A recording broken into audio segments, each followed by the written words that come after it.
Shalom, shalom, bien-aimés dans le Seigneur. Vraiment, je vous dis shalom au nom de Jésus-Christ. Je viens encore vers vous, mandaté par le Seigneur.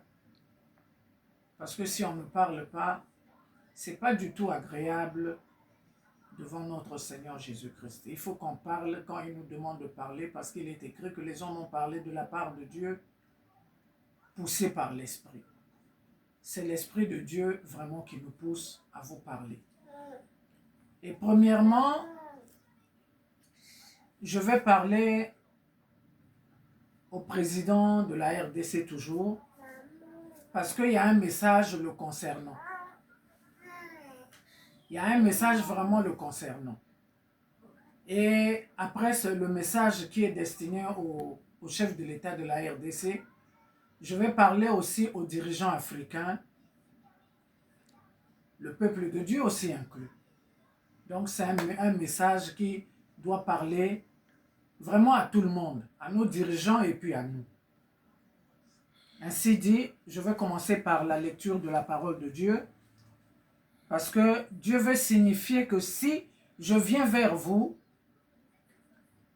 ce n'est pas par ma propre conviction, mais j'ai été mandaté par une révélation de 9 jours, en mars, le 5 mars 1999, l'Éternel, notre Dieu,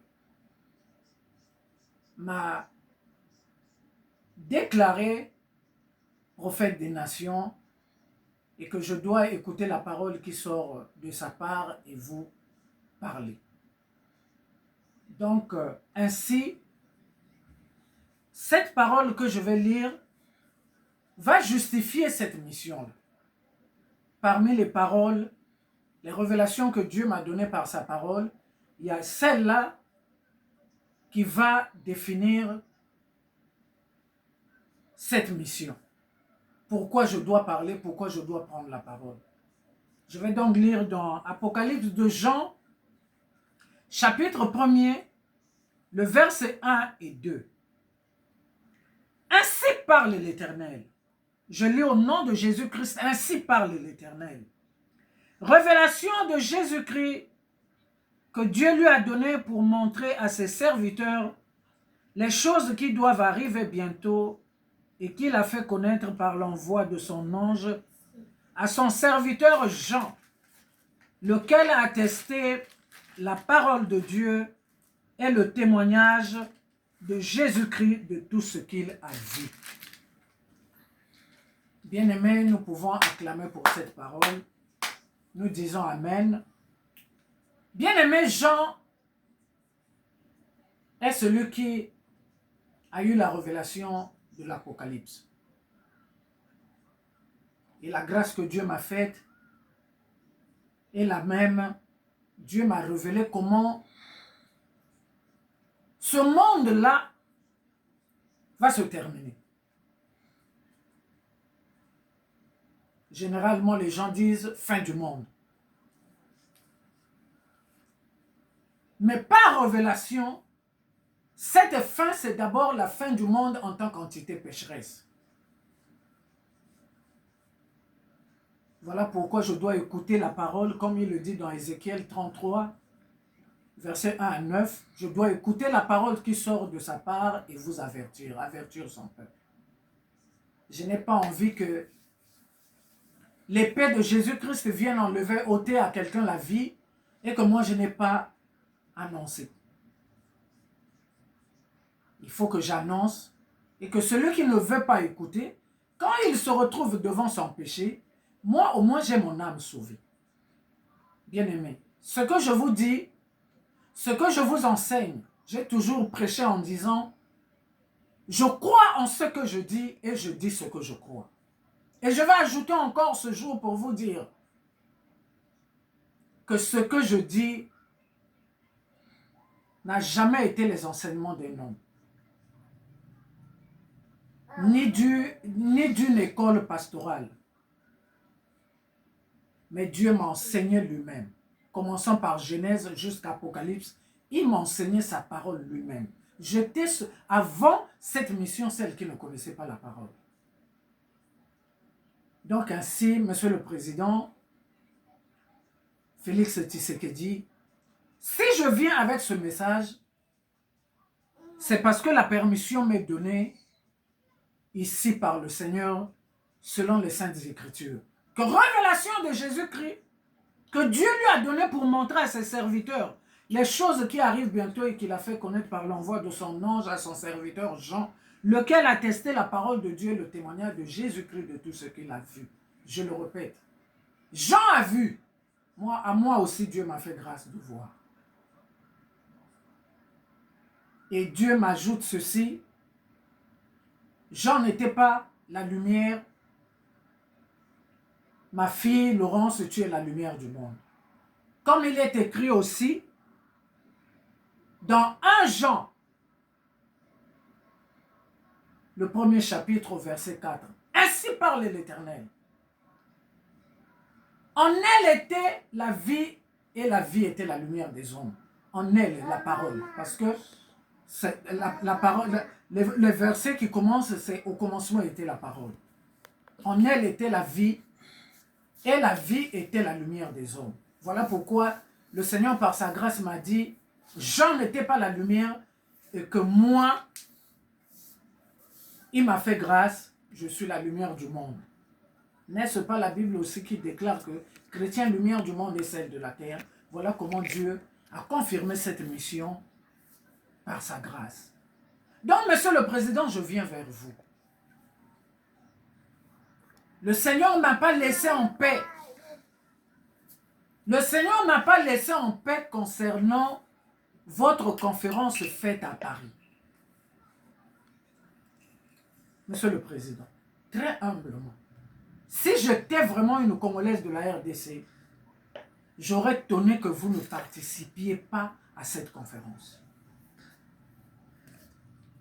J'ai même vu dans les réseaux sociaux un homme qui est en train de revenir tout le temps. Depuis cette conférence, cet homme est en train de tonner fort. Je ne sais pas si je vais bien prononcer son nom, Monsieur Kalonji. Monsieur le Président, cet homme vous dit la vérité. Voilà, en tant que servant de Dieu, le Seigneur me demande de vous le confirmer. Il ne fallait pas. Il ne fallait pas, Monsieur le Président. Vraiment, que nous soyons guidés par le Saint-Esprit, que dorénavant, ne faites plus ce genre d'erreur. Monsieur le Président, une fois je vous ai envoyé un message en vous disant que votre deuxième prestation de serment n'a pas plu au Seigneur, mais le Seigneur a pardonné. Votre deuxième prestation de serment n'a pas plu au Seigneur avec tout ce qu'il y avait comme rituel. De franc-maçonnerie, des coutumes. C'était carrément la sorcellerie en plein jour. Ça n'a pas plu à Dieu parce que la mission que vous aviez, c'est une mission divine. Parce que depuis fort longtemps, le Seigneur, notre Dieu, cherchait quelqu'un qu'il devrait mettre au sommet de la RDC, qui pouvait avoir la crainte pour son nom. Et vous lui avez prouvé que vous étiez cet homme. Et Dieu vous a accueilli, vous a donné son fauteuil pour gouverner sur cette nation avec lui. Donc là, Dieu vous avait pardonné. Par rapport à cette erreur-là, puisque on ne pouvait pas ne pas peut-être passer par là. Mais ça nous a servi d'enseignement, puisque après cela, il y a eu quand même des conséquences. J'ai même parlé. Donc, ce n'est pas pour autant que je revienne sur ça. Mais là, voilà encore une erreur, Monsieur le Président. Une erreur. Elle est grave. Mais comme en Jésus-Christ, en qui la miséricorde dure toujours, voilà pourquoi ce jour 1er novembre 2025, il doit effacer par son sang ce qui s'est passé. Et Monsieur le Président, très humblement, si vous pouviez écouter Pas cette femme-là, mais ce qui sort de moi pour mettre en pratique afin de sortir la RDC de ce chaos à l'Est. Monsieur le Président, vous étiez à la table des méchants. Vous étiez assis à la table des démons. Laisse-moi vous parler franchement comme ça. Laisse-moi parler au monde franchement comme ça. Vous étiez à la table des démons. Là où déjà le Seigneur vous avait placé la RDC. Vous ne pouviez plus vous asseoir à une telle table. C'est comme monsieur, je vous dis, monsieur Kalonji l'a dit, il ne fallait pas. Vous étiez déjà loin avec la République. Spirituellement, Dieu vous a déjà placé au trône. Vous aviez la victoire qui est là. Il fallait continuer à faire la volonté de Dieu pour l'accomplissement de cette victoire. Vous avez reculé. Mais voilà pourquoi le Seigneur ne m'a pas laissé en paix depuis là, m'a demandé de parler. Monsieur le Président, je vais vous avouer, chers internautes, je vais vous avouer une chose. Je ne suis pas trop réseaux sociaux. Je ne manipule pas bien vos téléphones. Ce n'est pas mon truc. C'est bien que pour faire un message, je dois attendre, on doit prendre toutes les dispositions pour que quelqu'un vienne le faire. Pour moi, pour la gloire de Dieu. C'est pour ainsi dire que l'heure est grave. Monsieur le Président, l'heure est grave. Vous aviez reculé, pourquoi? Ça n'a pas plu au Seigneur. Humblement, Macron n'était pas un homme avec qui vous pouviez vous asseoir comme ça, discuter les questions de la RDC. Parce que l'origine, c'est eux. Ils soufflent le chaud, ils soufflent le froid. Où est leur place? Après avoir commis des atrocités par les groupes rebelles, qu'eux-mêmes ils financent, qu'eux-mêmes arment, quelles solutions peuvent-ils apporter? Monsieur le Président, je veux vous dire que vous étiez à la table de la franc-maçonnerie. Et voilà comment la franc-maçonnerie est en train de chercher des solutions pour un problème qui est spirituel, Monsieur le Président. Je sais que vous défendez la diplomatie. Je sais que vous défendez la politique. Mais là où vous étiez, je vais vous dire la vérité aujourd'hui, c'est le Seigneur notre Dieu qui vous a accompagné pour avoir le résultat de maintenant. Dieu vous a accompagné pleinement. Je vais vous rappeler une chose. Le jour où la ministre des Affaires étrangères prend parole aux Nations Unies, ce n'est pas quelqu'un qui m'a dit, par la grâce de Dieu, je suivais en direct, Monsieur le Président. Cette femme-là a parlé, elle n'était pas seule, elle était accompagnée par l'onction de Dieu. L'onction de Dieu a oint sa bouche. L'onction de Dieu était dans sa parole pour arriver à convaincre les Nations Unies. Depuis quand? Quels sont les efforts qui ont été faits pour démontrer que la RDC était agressée et jamais on n'avait une réponse? C'est quand de la part du Seigneur, on a commencé à dénoncer certaines choses et Dieu a ouvert les cieux. Dieu a ouvert les cieux. Oh Jésus, Dieu a été avec la ministre Wagner pour obtenir ce résultat. Où la communauté internationale qui hier vous condamnez a compris que c'est le Rwanda qui est l'agresseur. Et tout est parti depuis ce jour-là. Monsieur le Président, je veux vous dire, c'est une victoire à la fois. Premièrement, elle est spirituelle avant d'être diplomatique. Parce que Dieu, dans le ciel, a dit un mot. Si vous ne l'avez pas su, je vais vous le rappeler. Dieu a parlé au ciel, a ouvert les cieux. Voilà pourquoi on est arrivé là. Cette période-là, rappelez-vous, sur Brazzaville ici, nous avions 40 jours sans courant, sans eau. On était dans le noir. Tout était focalisés. Les ténèbres étaient focalisées sur ce problème de l'Est. Je sais ce que j'ai enduré spirituellement pendant cette période. Mais comme Dieu est Dieu, on ne l'a jamais vaincu. Jésus-Christ est le revainqueur. On a eu cette victoire-là. Mais la victoire, elle est spirituelle. Voilà pourquoi j'insiste en vous disant que vous aviez fait la diplomatie. Vous aviez fait la politique. L'armée aujourd'hui en train d'agir. Vous savez que maintenant, quand les FARDC et les Ouazalendo combattent, c'est avec le Seigneur. Vous avez raison devant Dieu pour ces combats qui se passent maintenant. Parce que c'est le temps maintenant que Dieu doit venger la RDC. Mais pourquoi alors aller négocier avec les francs-maçons, prendre leurs dons, Monsieur le Président? Ça, c'est le genre d'argent qu'un enfant de Dieu ne peut pas prendre. Un enfant de Dieu digne de ce nom. Moi-même qui vous parle, j'ai toujours dit non à ce genre de cadeaux. C'est des cadeaux empoisonnés. Ils viennent là, après, c'est leur volonté qui va être accomplie à l'Est, Monsieur le Président.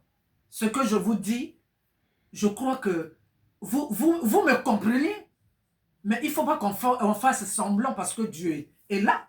Le Seigneur nous regarde. La Bible déclare, il est écrit pourquoi il faut, un langage spirituel pour les choses spirituelles. Papa Président, Boni Boye, Boni Papa, Onction Eza, Makambotu Eza, mais Nini Kaka Papa. Je viens vous dire, la solution est comme ceci. Nous devrons nous lever en prière. Aussi longtemps que le Dieu qui a convaincu la communauté internationale pour reconnaître l'agression, que le Rwanda est l'agresseur, aussi longtemps, ce même Dieu-là va démontrer à Kagame et les siens que tu dois libérer la RDC. C'est un problème qui est spirituel. Mais la franc-maçonnerie, c'est le diable. Je n'ai pas honte de vous le dire même sur les réseaux sociaux. Regardez vous-même. Dans quel état aujourd'hui au monde on a la paix? Pourquoi les pays de l'AES maintenant on dit non? Mais c'est à cause de cette loge. Les loges de l'Orient et de l'Occident ne donnent pas la paix au monde. S'il vous plaît. Ces loges ne donnent pas la paix au monde. Moi, j'ai vu chez nous ici, au Pôle, je vous l'ai toujours témoigné. Je parle même souvent avec vos enfants. Pasteur Gili, Mitterrand Naya et Pascaline Kassongo.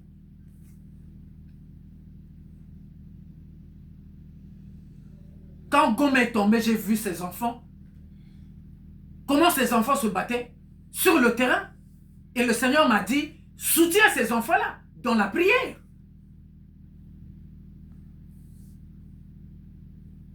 Papa Président, on ne peut pas reculer. Nous sommes... Mais quand Dieu dit la fin, mais c'est la fin de tout ça. Des ténèbres. Kagame, c'est un homme qui doit croiser notre Seigneur. Par nos prières. Les militaires au front, nous, genoux, fléchis devant Dieu. Et ça va s'arrêter.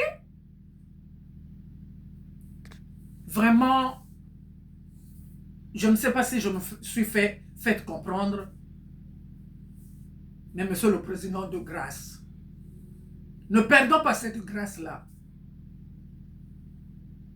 Parce que celui qui était avant vous n'a pas écouté la voix du Seigneur.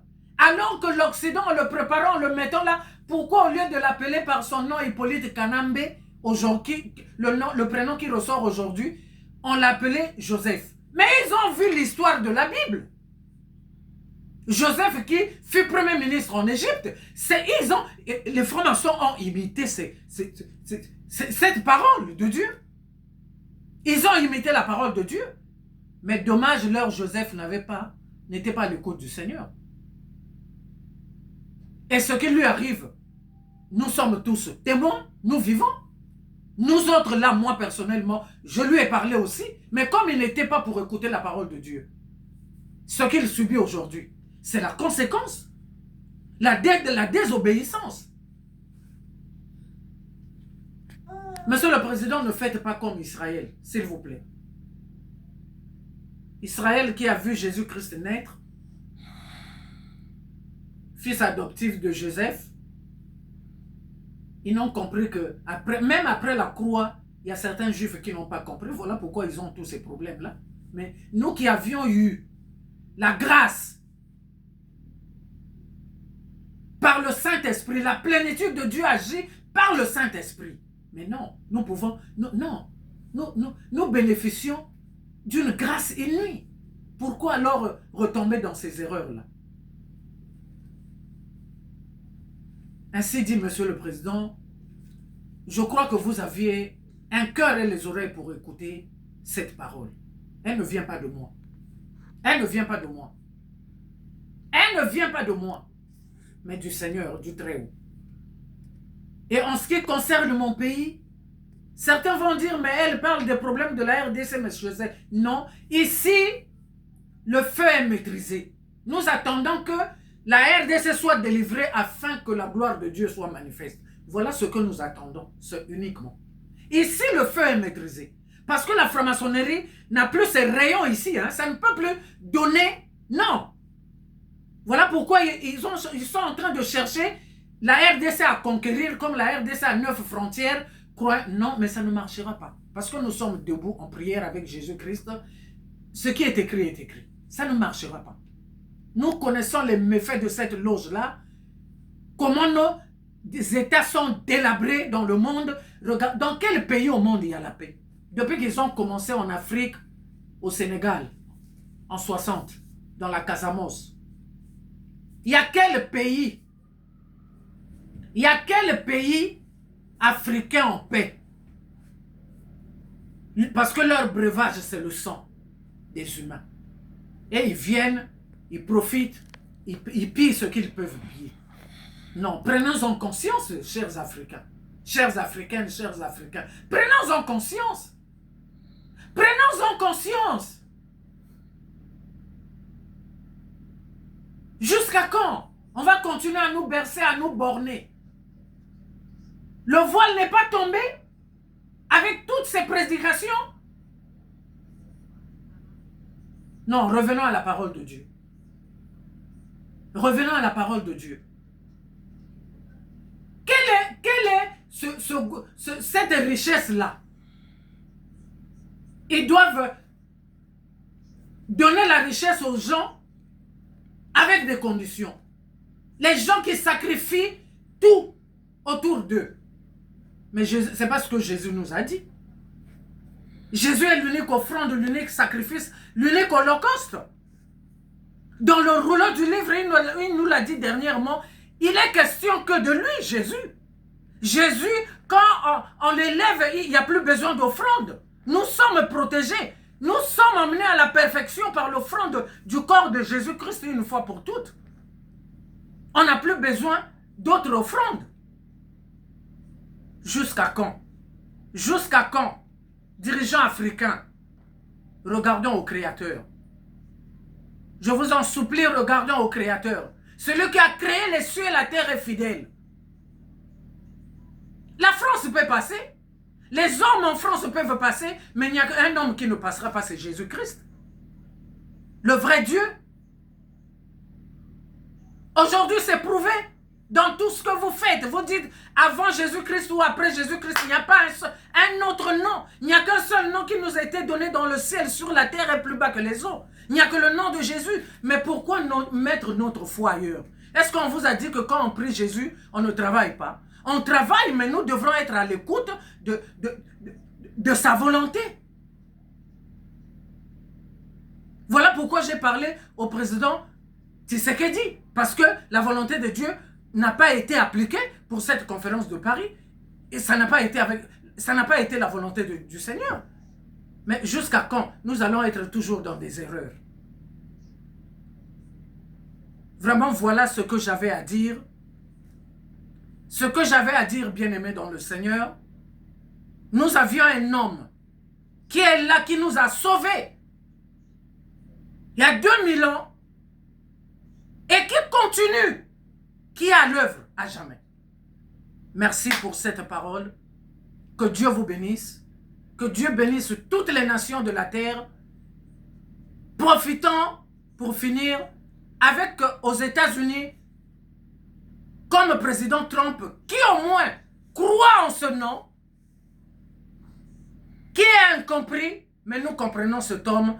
Profitons de ce temps pour que la volonté de Dieu soit accomplie sur la terre comme au ciel. Que Dieu vous bénisse au nom de Jésus-Christ. Amen, amen, amen.